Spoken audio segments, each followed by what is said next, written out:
Please subscribe to our channel for exclusive content on the world's most exciting cars builds, in-depth assembly guides, tips, and guides for beginners. Your subscription helps us bring you even more detailed and thrilling videos every week. Hello everyone.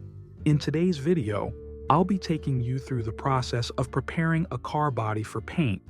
We'll start by applying primer, then move on to a brilliant white base coat. After that, I'll show you how to mask off areas before applying black paint, which will serve as the foundation for future decals. First, I want to create a mold for the two windshield washer nozzles, as I'll be removing the original ones that were molded onto the car.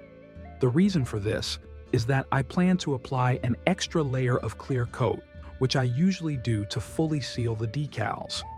If I leave the nozzles in place, the clear coat might cover them entirely or cause them to lose their shape. I'm using an interesting material that softens with hot water and can be shaped as needed.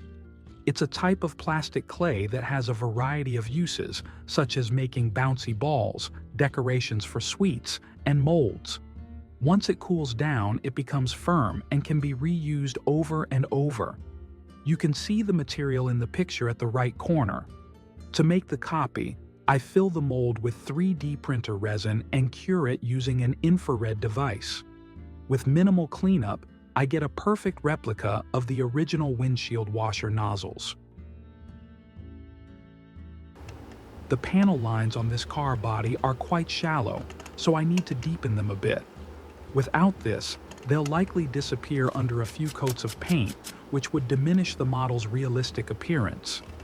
Deepening the panel lines will also help later when masking, providing a much better guide for cutting the masking tape accurately. I'm using a variety of panel lining scribers, ranging from 0.1 to 0.2 millimeters, and a 0.1 millimeter needle tool for the fuel filler door. I work slowly and carefully over all the panel lines to avoid any mistakes. It took me a few hours to complete, as this model has many lines to detail. Stabilizing the body with one finger helps maintain control and reduces the chance of slipping during the scribing process.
Some factory molded lines need to be removed as well.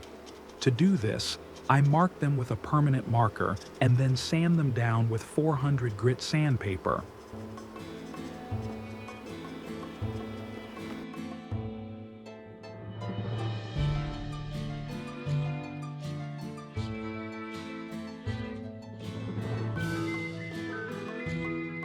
I've also removed the nozzles and drilled 0.3 millimeter holes to mark their original positions so I can easily reinstall them once the body is fully painted.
In preparation for priming, I'm scuffing the entire body using a Tamiya 600 grit sponge. This will remove the glossy surface and provide better adhesion for the primer. The 600 grit is fine enough that no visible scratches will be left behind.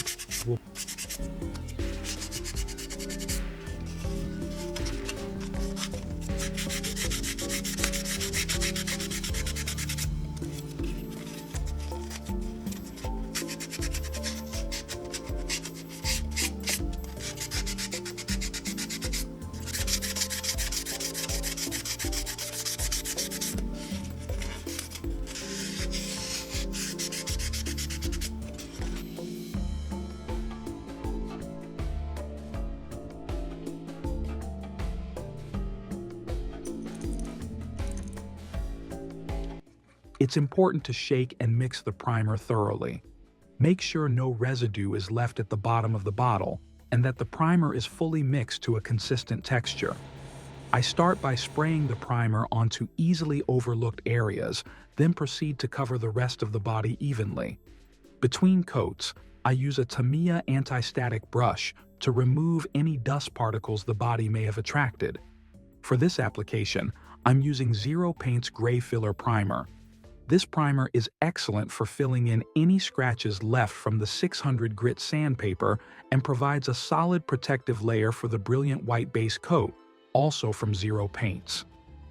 Zero Paints is known for being quite hot and aggressive, which can potentially damage plastic or ruin a paint job. However, using this primer prevents those issues. Of course, it's essential to apply all coats thinly.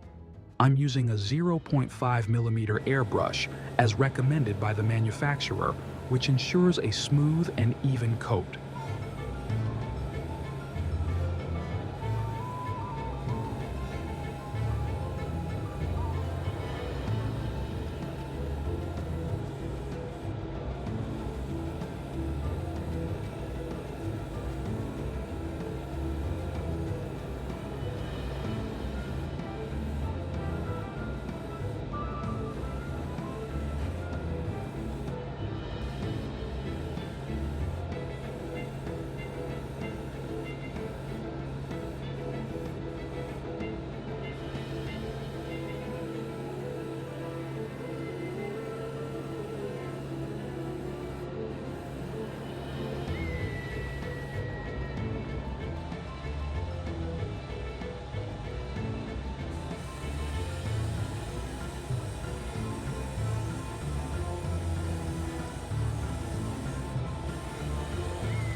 After 2 coats, I prefer to lightly sand with 3000 grit sandpaper or a sponge once the primer has dried before applying the 3rd coat.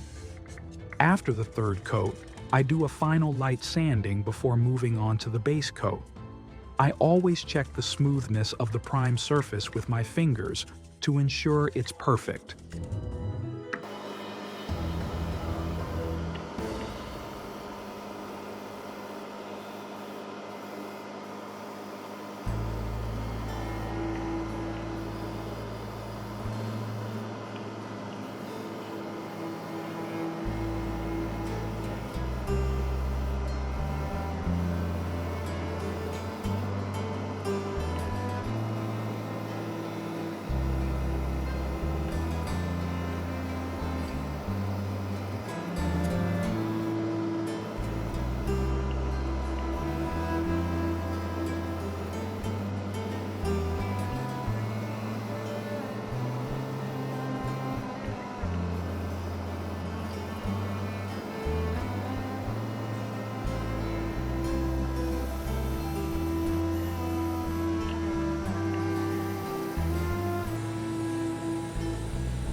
Now, everything is set for the application of the white base coat. I have thoroughly sanded all surfaces with a 3000 grit Tamiya sponge, ensuring that each area is smooth to the touch and free of any imperfections. After sanding, I meticulously checked for smoothness and removed all dust particles to ensure a flawless finish. Before I begin painting, it's crucial to mix the paint to a uniform consistency. For this process, I'm using a 0.3mm nozzle on my airbrush, which is ideal for achieving precise control during application. As with the primer, all coats of paint must be applied very thinly to prevent any adverse reactions between the paint, the primer, and the plastic. I start by spraying the paint onto areas that are often overlooked, ensuring that every nook and cranny is adequately covered. Once those spots are addressed, I proceed to apply the paint evenly across the rest of the body. To maintain a dust-free environment, I use a Tamiya anti-static brush between coats, effectively removing any dust particles that may have settled on the surface. It's important to note that I do not sand between coats or after applying the final base coat. Instead, I focus on achieving a smooth application through careful spraying. After applying 5 thin coats, I have successfully achieved complete coverage on all surfaces designated to be white. For now, I'm leaving the roof untouched, as it will be painted black later after masking, along with the sides.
After allowing 24 hours of drying time, it's finally time to mask off the areas for painting.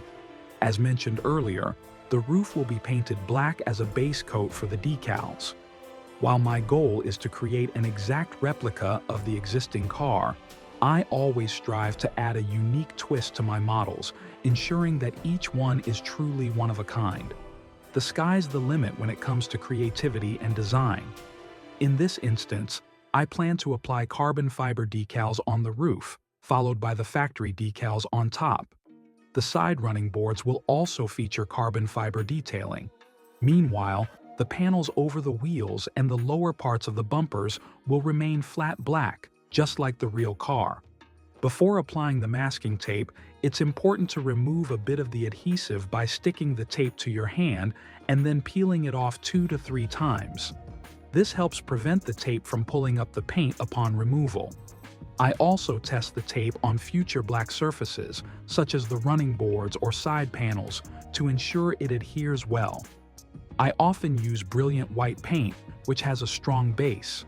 However, I've encountered some paints that lack a robust base, requiring at least 1 coat of clear to protect the finish. When applying the tape, I align it with the panel lines that are supposed to be black. If the line is straight, it should fit perfectly. In my case, the line is slightly wavy, so I carefully trim any overlapping pieces with a knife. For rounded panels, using a knife to cut the tape is much faster than trying to curve the tape itself. I've also deepened the panel lines in advance, providing a clear guide for cutting. To ensure clean cuts, I use a bamboo stick and toothpick to press along the lines before cutting, followed by a light press with my fingernails and cotton swabs. This technique helps prevent paint from bleeding under the tape. Another crucial step is to use a fresh blade. You may need to replace it again if extensive cutting is required. A dull blade will tear the tape, resulting in uneven lines and potential bleeding. I cut slowly, keeping my fingers stabilized on the body to maintain control.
The line I'm cutting is intended to be silver, but I'll first paint it black, then mask it again before applying the silver.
Now, everything is prepared for the application of the black base coat.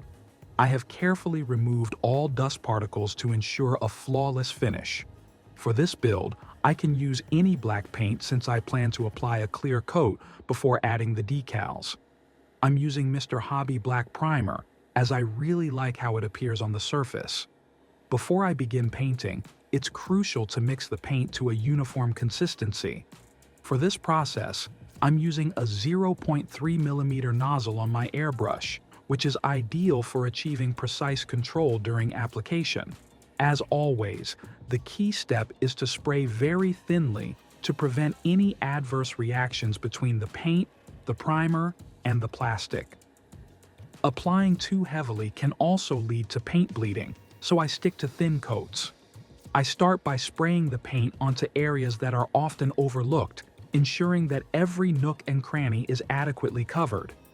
Once those spots are addressed, I proceed to apply the paint evenly across the rest of the body. To maintain a dust-free environment, I use a Tamiya anti-static brush between coats, effectively removing any dust particles that may have settled on the surface.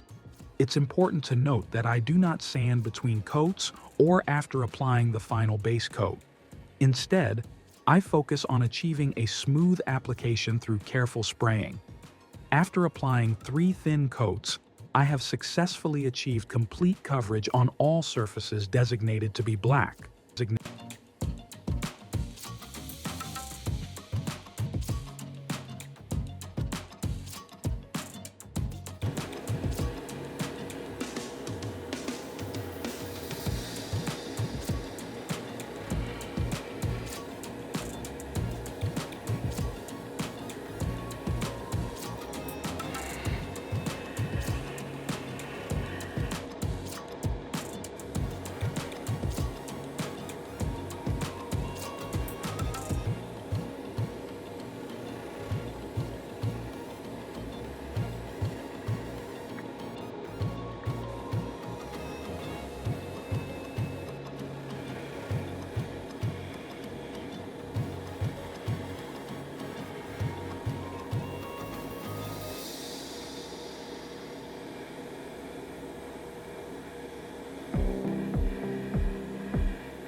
After another 24 hours of drying, I masked off all the black areas while leaving the trim that runs around the car just below the windows exposed, and then I applied the silver paint.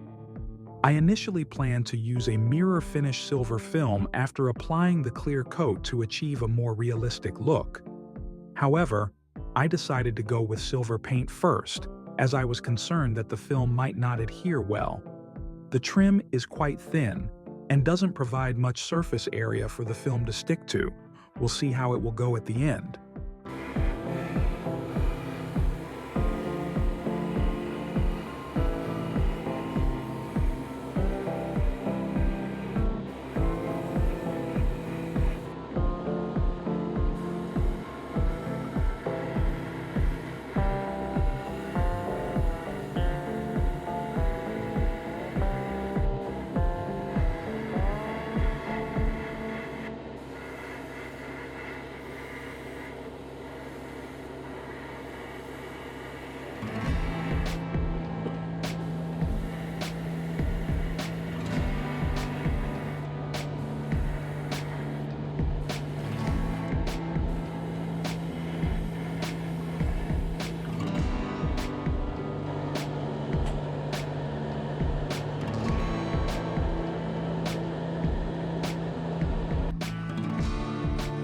I really enjoy the unmasking process. It's often quite satisfying, especially when there are no areas of overspray or paint bleed. It looks like I did a pretty good job after finishing the removal of all the tape. However, there are a few minor flaws that will be easy to fix. Thank you for watching, everyone. I hope to see you in the next video, where I'll be applying decals and finalizing the model with a clear coat. Please subscribe to our channel for exclusive content on the world's most exciting cars builds, in-depth assembly guides, tips, and guides for beginners. Your subscription helps us bring you even more detailed and thrilling videos every week.